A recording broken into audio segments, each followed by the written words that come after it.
So what happens when it rains during installation or right after? That's a good question. I would say that if it all depends on the curing process, right? So if the installer has just started, then the curing process is in there. So if there's any rain that will fall on the material, it'll still cure, but you'll have what we call these craters. So it'll cure, and you'll probably have to come back the next day and either recoat it or give it a quick sand or grind, and then restart the process. So when we're applying flakes and it rains during the process or right after, then we're toast, because what happens is that the water will seep through the flakes, and then you're gonna have to restart the surface by scraping the flakes off and making sure you pick up all the material, because that moisture between the flakes and the product will never allow it to cure properly, and it'll look more like a clay versus a nice surface finish. So typically what we recommend is that you pay attention to the forecast and make sure that there's no rain that's forecasted. So how do you know if concrete is ready for surfacing or epoxy? Simple. Did you grind the floor? Did you degrease the floor? So the majority of the time, what some installers are doing, they're just power washing the concrete and then going right away into their application. That's the wrong way to do it. The best way to do it is you want to be able to make sure you clean out any grease or extra grease or oil that's on the surface. Then you want to degrease it and you want to grind it. What does the grinding process do? It opens up the pores of the concrete and allowing the concrete to be able to absorb the material that we're going to be applying on top. What are the best ways to prep surface for epoxy installation? There's a variety of ways of prepping a surface, whether it's with a diamond grinder or you can go with a shot blast. So the difference between a diamond grinder is only when we're putting down an epoxy or a polyaspartic. When it comes to a stronger surface like a urethane cement or a membrane, then you want to be able to shot blast the surface. So either way, the best way to prep a surface is with a diamond grinder or with a shot blast. Do I need to fill cracks or expansion joints before an installation? Typically, the cracks, if we're going to be surfacing the floor with an epoxy and a broadcasted flakes, there are some installers that will not repair those cracks. I would recommend that we repair the cracks before any installation, but there are some installers that choose to skip that step. Expansion joints, that's a good question. I mean, expansion joints, it's really up to the choice of the installer or the homeowner or the customer. An expansion joint, once the crack has already surfaced on the slab, you can easily just fill it in.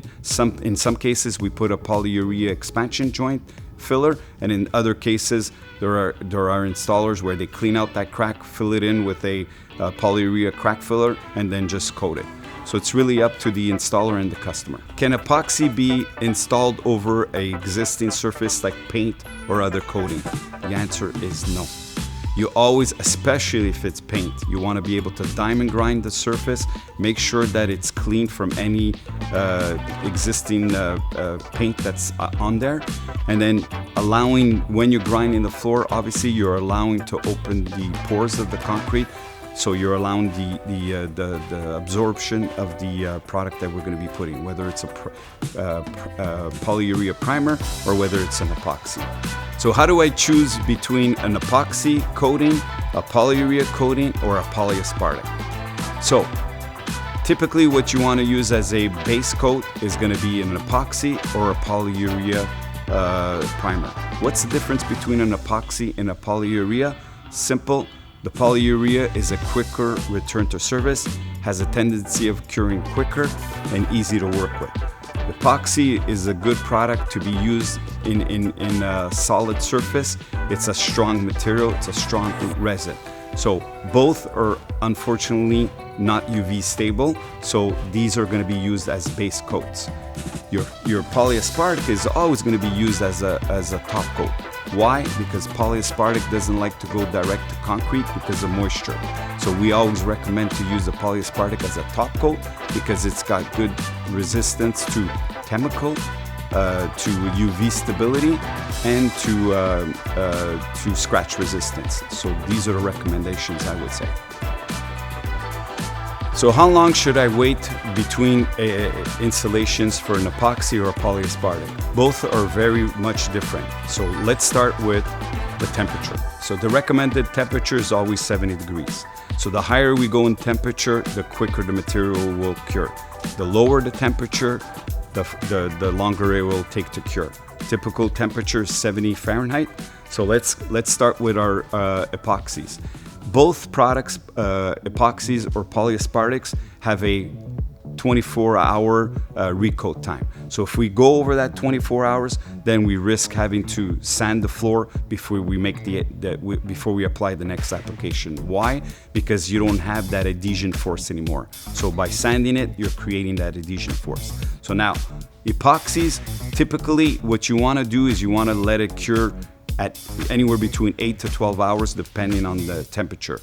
In the polyaspartics, what we recommend is that you wait until 2 hour to 4 hour time, and then you can recoat it. But in the polyaspartic, if you want to recoat, as long as it's tacky, you can put back your spike shoes and you can recoat that polyaspartic for a second coat.